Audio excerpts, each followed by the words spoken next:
Hello, this video is for parents of deaf children.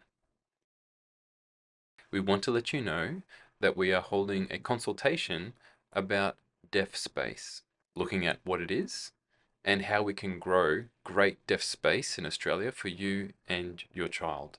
Perhaps you and your deaf child are now on your journey learning Auslan, learning about the deaf community, learning about the system and how it can support or create barriers. One thing we do know is how important it is for deaf children and deaf adults to meet and share experiences and find common ground. This happens in deaf space.